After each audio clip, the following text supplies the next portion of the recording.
என் பேர் முதல்ல சொல்கிறேன் உங்களுக்கு. சொல்லுங்க. சுவாமினி ஆத்மபிரகாஷானந்த சரஸ்வதிங்கிறது சந்நியாச பெயர் எனக்கு. சாமிஜி அவர்கள் கொடுத்தது ரிஷிகேஷில். I was born, brought up and raised in Purvashram in Coimbatore. But in 1999 I became a Swamini. Sannyasa Diksha actually.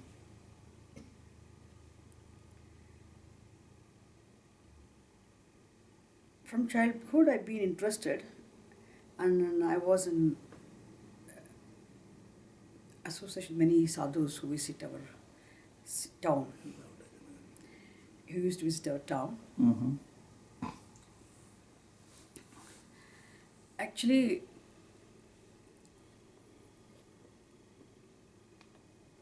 really it's a great fortune that I could meet Puja Swamiji Dayananda Saraswati ji. I could listen to him, and it really clarified many of my doubts, and not simply many of my doubts, completely it gave a different perspective.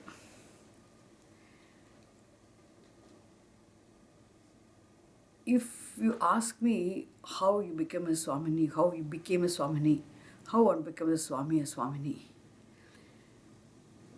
really once you start studying the Shastram itself, and when the end becomes very clear, the end, the first exposure to the study really makes you understand the very purpose of living this life. What is this human life for? And what are you living this life for? That becomes very clear. And we call it Purushartha Nischaya. Purushartha Nischaya means being definite about one's ultimate end, being discovery of freedom or happiness, which is already there. This becomes very clear. And second thing, then you understand, oh, if this is my ultimate end, and not only my ultimate end, it is the common human universal end, otherwise called moksha, muktihi. If this being the end is this moksha being the choiceless end, the word choiceless must be underlined. Choiceless end must be very clear. Then what is the means to accomplish this end? That also becomes very clear, because knowledge itself is moksha. Because ignorance is bondage. Therefore, knowledge itself is moksha. Even though we say knowledge is the means for moksha, in fact, knowledge and moksha are identical. Sadharme sadhyo. That becomes very clear. Once it is, then all that I need in life is the knowledge. That becomes very clear. It is understanding the value of knowledge. Understanding the connection between knowledge and moksha. It makes it very clear that makes the value of knowledge clear. Once you know the value of knowledge, and what choice do you have? You become committed to the pursuit of knowledge. And how committed you are to the pursuit of knowledge, then knowledge becomes the priority. Everything else becomes secondary. That mind, for me, all that I want is knowledge. That mind, when you have, is so, the tivra ichha. You are so desperate that I want knowledge, the burning urge for knowledge. When you discover, and then that mind is the sannyasi mind. These robes what we wear externally is only to remind ourselves our commitment to the pursuit of knowledge. To be frank, it's the mind. In fact, not only one person, anybody, every human being is supposed to go through that stage once in lifetime, at last. That is why we have the sannyasa ashrama as the fourth ashrama. So whoever has become a sadhu, they must have discovered that urge in them. Otherwise they won't be in that No. ashram. So nobody is recruiting anybody. No, it is not. It is not. People ask, are you trained to be a sannyasi? No. Sannyasa is not something to be trained, isn't it? Nobody can insist others to become a sannyasi. You become a sannyasi, I give sannyasa. It's not taking sannyasa, giving sannyasa. It's just the mind, isn't it? Yeah. If the end is very clear and the means to accomplish the end also becomes very clear, when you know the value of knowledge, you become committed to the pursuit of knowledge. And then when knowledge becomes the priority for you, then I want this. Then you are a sadhu. But definitely Mentally go through sannyasa. Yeah, but definitely you need a proper guru, isn't it? Of course. Very important. See, it's not simply becoming a sannyasi also. Once you become committed to the pursuit of knowledge, and definitely the means of knowledge must be very clear. It is the shastram which is the means of knowledge. Actually, we say that 3 factors are involved in accomplishing knowledge, called as shravanam, mananam, nididhyasanam. But we had to go through these stages systematically. So this knowledge which is moksha, the means of moksha, is actually clear, ascertained, unforgettable, doubt-free vision of the reality. பரம்பொருளை பற்றிய தெளிந்த உறுதியான சந்தேகமே இல்லாத ஒரு அறிவு, அதுதான் முக்தி. So for that knowledge, for you, the reality to become unforgettable swarupam of yourself, you must be all the time contemplative upon that swarupam. One has to be continuously contemplative all the time upon the nature of reality as one's own self, as one's own swarupam. And that constant, continuous contemplation upon the swarupam alone will bless you with that knowledge. That is how knowledge becomes really ascertained, which alone is effective. That knowledge alone will be effective, means which alone will serve the purpose, will help you discover moksha. That knowledge is moksha. And for you to be contemplative upon your own swarupam, to be meditative, in fact, you must know what to meditate on. It's not simply saying orally, okay, may you meditate upon the nature of the reality as your own swarupam, as your own nature, as your own truth. It's not simply a statement. If I tell you, you can't simply immediately, okay, let me meditate upon my swarupam. No, it's not possible. You should know very clearly, you should have understood very clearly what is your swarupam. You understood the nature of reality as your own swarupam. And for that understanding also, you must be very clear. This is what I am.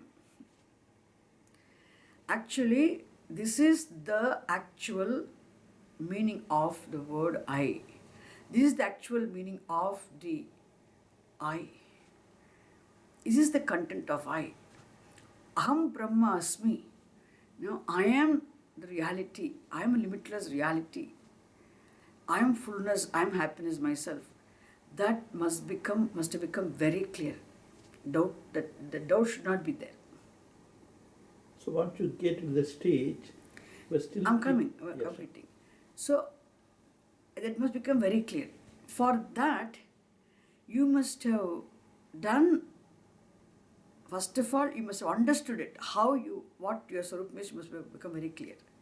I don't have any doubt at all.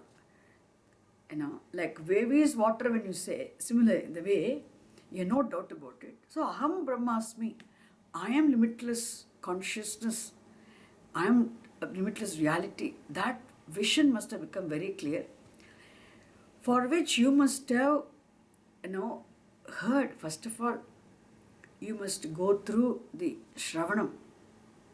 Shravanam means listening to the unfoldment of the subject matter of the Shastram from a competent teacher. It's very important. That too, how? So, Shravanam is a continuous, regular, systematic study. It must be systematic. When you start studying, you can't do it as you want. The study must be systematic, regular, continuous study. Like any other professional study, this is another one, isn't it? No. It is a system. That's what I'm saying. When you study, it's a systematically, regularly. When you listen to the unfoldment of the subject matter of the Shastra In depth. from a competent teacher who knows the sampradaya, who knows the method of unfoldment. It is called Shravanam. Shravanam literally means listening. கேட்டல்னு சொல்றது. Is it one to one or it is more? Doesn't matter. Doesn't matter. It can be one to one. You can study with many other students also. Doesn't matter. But who you are listening from is very important. You are studying the Shastra. Study means systematic, regular, continuous study of the Shastra being unfolded by a competent teacher who knows the method of unfoldment. So there will be a lot of questions asked in the meaning of during the time. So, no. In between you don't talk. You just keep listening. Keep listening. It's only listening here. And when you listen, even if you have any doubts, in Vedantic teaching, the most important thing is not like in Western countries, when the professor opens the mouth, immediately the boys and girls start asking questions. There's no such things. You have to listen to what the teacher says continuously for a length of time. Then even if doubts come, you keep your doubts aside. Keep listening to the teacher without interrupting the continuous flow of the teacher, the teaching. Then you will find as you listen continuously more and more without interrupting, you just keep listening what the teacher says. Keep listening what the teacher says. Don't pay attention to the doubts which arise. You can have the doubts might arise, but keep aside the doubts, keep listening. And you see, as the teacher goes ahead, you will find your doubts resolving. Doubts will be resolved. The doubts will resolve. And suppose even the day you don't get your doubts resolved, the next day class will help you resolve your doubts. The system, when you go step by step, suppose if you have doubt which will clear on the third day, the teacher need not tell you now first day itself. Even if he tells you, it will be confusing. So wait for him to continue. Wait for him to just come to the thing. So the third day, suppose the doubts you have on the second day might get resolved on the fifth day. What I'm saying, systematically when you keep listening to the teacher, but whatever you have heard, you have heard, understood, that will be very clear, but still the doubts might be there. The more you listen regularly, all your doubts will be resolving step by step. As he goes ahead step by step, the doubts will be resolving. So, when you do this for a length of time, and Shravanam, you understand very clearly. Clearly means you have knowledge, you are no more ignorant of the self. That you have the ignorance before, the ignorance is resolved. So, ajnana nivrittihi, removal of ignorance, really happens after Shravanam. But even though shravanam helps you resolve your ignorance, which means shravanam blesses you with the knowledge, that knowledge is not totally doubt-free knowledge. Still doubts will be there. Then you have done considerable amount of listening, you have heard so much, still doubts are there. I have understood, I'm no more ignorant of the self, but still I had doubts. Because the different schools of thought, different people have different views. It's not just only this one way, isn't it? Different people have their own different views and different contentions, different schools of thought.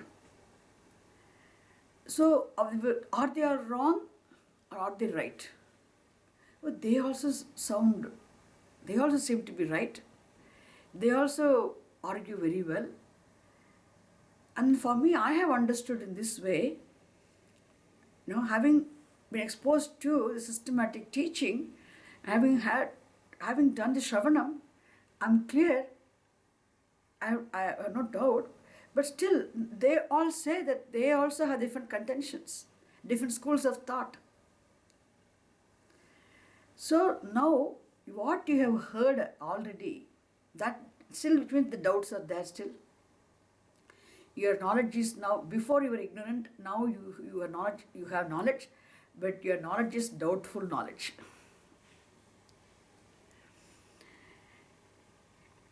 So now you reflect on what you have heard, understood, retained in your mind during shravanam. You reflect on what you have heard and understood. Repeatedly you focus attention, the focused reflection on what you have heard and understood will help you see the limitations or fallacies in others' views, others' contentions. It's not for arguing, not for quarreling, not for fighting. For it is for your clarity. You analyze further and you repeatedly dwell upon what you have heard and understood. And this repeatedly reflecting upon what you have heard and understood through shravanam is called mananam. Shravanatin போது நம்ம முறையாக நம்ம குருவிடமிருந்து கேட்ட பாடத்தை கேட்டு புரிந்து கொண்டு மனதில் நிறுத்திய பாடத்தை மீண்டும் மீண்டும் மீண்டும் நம்ம அதையே சிந்தித்து பார்க்கும் பொழுது நமக்கு இந்த all this others views, others contentions, being fallible becomes very clear. Then now you have no more doubts. Let others have their own views and contentions. I am very clear. But you will be accepting the other's view, but at the same time with the... No, it is, why should we see, you don't find fault others' views. But definitely, why should you accept? No reasoning mind can accept some wrong view. Accommodate. Wrong view. Don't need to. Don't need to. It is, you are not trying to know the truth for the sake of others. You want to know the truth for your well-being, your moksha. எனக்கு வேண்டியதெல்லாம் தெளிந்த அறிவு. ஏன்னா எனக்கு வேண்டிய மோட்சம் என்னன்னு, it is completely, you just, all that you want is you want moksha. எனக்கு நிறைவு வேணும். I want freedom from my limitations. I really want to discover what happiness is, what fullness is. I'm not interested in finding fault others or quarreling with others or proving that how I am great. No. It's absolute. That's why end must be very clear in here. Then there's no intention of belittling or degrading or undoing. Nothing. All I'm interested in discovering my own freedom. So, and I respect Shastram. I bow to Shastram. I surrender myself to Shastram because I had to have faith in the words of the Shastram because no other source for me to arrive at this. There's no other pramanam. There's no other means of knowledge. Because, somehow I come to know that Shastram is the only means of knowledge. Therefore, I surrender myself to Shastram. And I start studying Shastram with the help of the teacher. So, there's no intention of just pointing out others are wrong. Others means others. Other schools of thought. There's no other. What is that? Can you explain what other thoughts mean? No. Other schools of thought means people with different views. இப்போ துவைத்தம் இருக்கு, விசிஷ்டாத்வைத்தம் இருக்கு. இப்போ ஹவிஷ்தாந்திலே சில நேரங்களில் கருத்து வேறுபாடு சொல்லுவாங்க. See, people with different கருத்துகள். See, they're all good people. See, as a mumukshu சொன்னா the one who wants to be free, the one who is desirous of attaining moksha, and thereby one who has discovered knowledge being the only means of knowledge. Such a person is called jignasu. Jignasu சொன்னா the one who is desirous of attaining knowledge. Because he knows knowledge is freedom. There's no way. Such a person, naturally, what happens? When different people have different views, they also worked very hard. They also have worked hard. They have come out with their own views. They also based on shastras, is it? That can be. Isn't it? So when people come out with their own views, different views, Philosophies, rather. Views, you can say, but actually, this Advaitic vision is not a school of thought. Advaitam is not, we don't say it's a fact. It's very important. It's not, we don't call it a school of, thought. It's not a school of thought. It's a fact. School of thought means it becomes a contention. It becomes a karuttu, opinion, a view from a standpoint, isn't it? So the views may be many. There may be different people having different views, and I don't want to particularly mention. Just I'm telling you. So then you even after having done this shravanam itself, you may be very clear, but still for you there should not be any. Suppose somebody might come and tell you, no, you have heard this, so you understood this way. Therefore, you say this is correct. There are also other people who have their own views. For them, this is different. They may say that. So that should not have any. That doubt should not be there. So even though you can't study all the different schools of philosophy and all that, at least different schools of thought, but the mananam is actually you again reflect on what you have heard and understood. For you know, because then definitely this is the knowledge. This is what the truth is. This is what I am. That becomes really doubtless knowledge. For mananam results in doubtless knowledge. So shravanam removes the ignorance. There is knowledge. Still the doubts may be there. Still you may have some consideration for others' views, but later on repeated mananam is for you to not to find fault with how others' views are all wrong, not refute others' views actually. You refute others' views for your own clarity, not to attack others. It is for your clarity. Then that's called doubtless clear knowledge. Even now, the knowledge has become doubtless clear knowledge, but still you may forget it. Because of the resolving the doubts is called resolving the intellectual obstacle. Obstacle in the form of the intellectual obstacle is called doubts. But even now, then, still you will have the emotional obstacles. Because we have been having this wrong orientation for a long time. For so many janmas, you have been having a strong thinking that I am the body. The Shastra study just helps you see how actually everything is mithya and then you are satyam. It makes you see completely changes your perspective.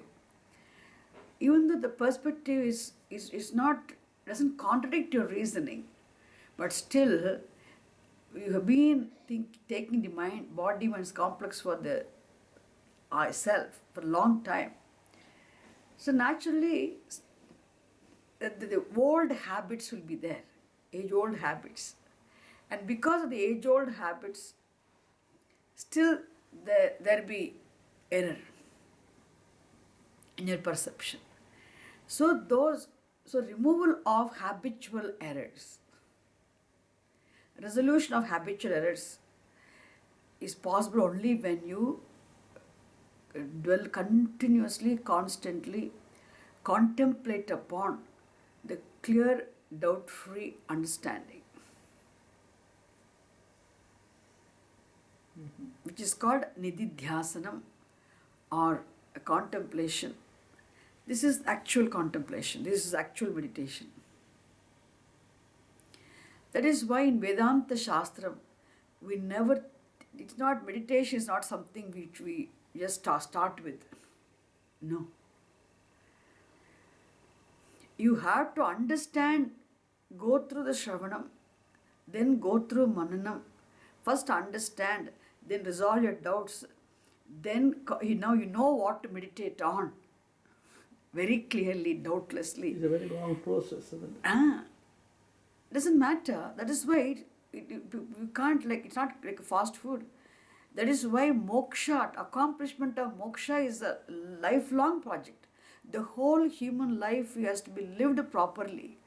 Ultimately, to discover that, you make this life meaningful.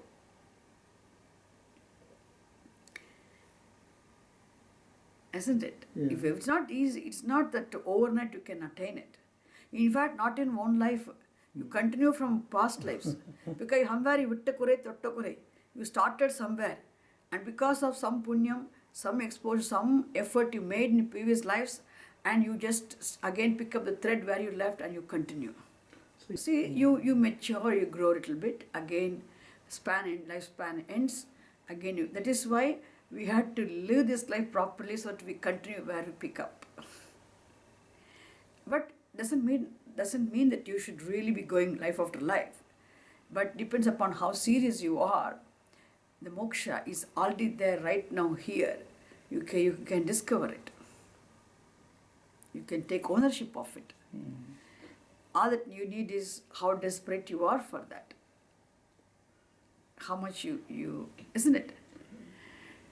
So the shravanam, mananam, nidhyasanam are the steps for this knowledge. And you ask me one question: is Guru important? There's no way of studying the scripture by yourself. One should not do self-study of the Shastra. Definitely you have to study the Shastra with the help of the teacher alone. And the teacher also must be a sampradaya. Sampradaya means the traditional teaching methodology, the traditional method of unfoldment of the subject matter of the Shastra. It's called sampradaya. Why that method is called sampradaya? The very word sampradaya tells. Samyak prakarshena diyate iti sampradaya. So that which has been handed over, handed down, clearly, perfectly, without distorting, without introducing any innovative methods, is called sampradaya. It is that method when a student, a disciple, studies the Shastram with the help of teacher, along with understanding of the teaching, the student also picks up that method of unfoldment. How the teacher unfolds, the student understands. That is why the methodology cannot be written. How the should be taught. Methodology, there's no book on teaching methodology. Guru Shishya Parambara. One has to pick up the teaching methodology when he studies Shastram from the teacher. So you need a lot of patience as well, isn't it? Huh? A lot of patience you need it. No. See, once you are very clear about what you want, and you will have all patience. You know. After all, what else is there in the world? Nothing else attracts you in the world. And all your time is for Shastra. All your time is for knowledge. If you are mature enough, it depends upon how mature you are. See, there's no question arises. Should I be patient to study Shastram? The very question does not arise. It depends upon how mature you are. If you are very clear, all that I want in life is, all that I'm searching desperately is jnanam. Because it is the jnanam which alone is going to bless me with what I want in life. Nothing else. Once it is very clear, and then all your time is for Shastra. All your time, your energy is for Shastra. Therefore there's no question of being patient. And then once you are with the Shastram, that takes care of your emotionally what you need. That helps you maintain your emotional composure, that you are able to continue with the Shastram. Once you are with Shastram, the Shastra study itself blesses you with the state of condition of the mind, that which you can you can continue with your study. There any disturbance. That's why you need to see what it means going to study of Shastram. Really, you have to start studying. Seriously. But nowadays, because nowadays we have this, all our technology has so much improved and then developed. So now we have also electronic world has made the world so wonderful that you get all CDs and cassettes. That also, nothing like listening to a teacher directly. But even if you want to study, suppose I want to listen to the recorded talks, nothing wrong. But you should know which I should listen to the first, which I should listen later on, next. You know how the system, what should be heard first, what should I understand first, and then how I should proceed further. Be very clear. You can't just, it's like you can't listen to everything, what CDs are available, what talks are available, everything you listen. I won't say it is wrong, but definitely it will not serve the purpose. It will not bless you with the clarity. It's very difficult without, of course, there are a lot of choices there to which one. That is why it is very important, because see, everywhere the choice is the big problem, isn't it? Too many things are there. So which is the right one? How should I go? That is why everything is good, everything is nice, but what is the end and what is the means, if that becomes very clear, then you will know, okay, what is that I need for jnanam? Okay, I need to do shravanam, mananam, nididhyasanam. Shravanam and mananam I should do with the help of the teacher, I should study with the help of the teacher. Then even mananam I do with the help of the teacher. But nididhyasanam, once knowledge becomes very clear, then nididhyasanam you can do independently. Because the teacher's job becomes over with shravanam and mananam. The nididhyasanam, you can be on your own. You can do it by yourself.